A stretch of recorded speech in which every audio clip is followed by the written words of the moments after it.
अगर पत्नी पसंद न हो तो आज के ज़माने में उससे छुटकारा पाना आसान नहीं है। क्योंकि दुनिया इतनी तरक्की कर चुकी है कि आज पत्नी को आसानी से तलाक भी नहीं दिया जा सकता।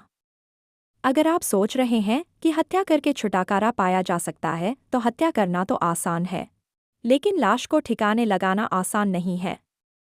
इसके बावजूद दुनिया में ऐसे मर्दों की कमी नहीं है जो पत्नी को मारकर उसकी लाश को आसानी से ठिकाने लगा देते हैं। ऐसे भी लोग हैं जो ज़रूरत पड़ने पर तलाक देकर भी पत्नी से छुटकारा पा लेते हैं, लेकिन यह सब वही लोग करते हैं जो हिम्मत वाले होते हैं। हिम्मत वाला तो पुष्पक भी था, लेकिन उसके लिए समस्या यह थी कि पारिवारिक और भावनात्मक लगाव की वजह से वह पत्नी को तलाक नहीं देना चाहता था। पुष्पक सरकारी बैंक में कैशियर था। उसने स्वाति के साथ वैवाहिक जीवन के 10 साल गुजारे थे।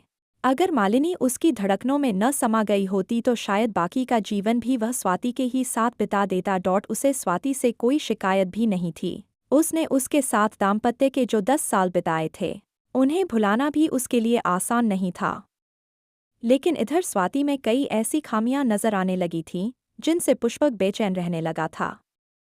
जब किसी मर्द को पत्नी में खामियां नजर आने लगती हैं तो वह उससे छुटकारा पाने की तरकीबें सोचने लगता है।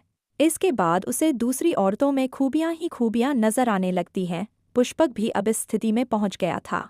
उसे जो वेतन मिलता था उसमें वह स्वाति के साथ आराम से जीवन बिता रहा था, लेकिन जब से मालिनी उसके जीवन में आई तब से उसके खर्च अनायास बढ़ गए थे। इसी वजह से वह पैसों के लिए परेशान रहने लगा था।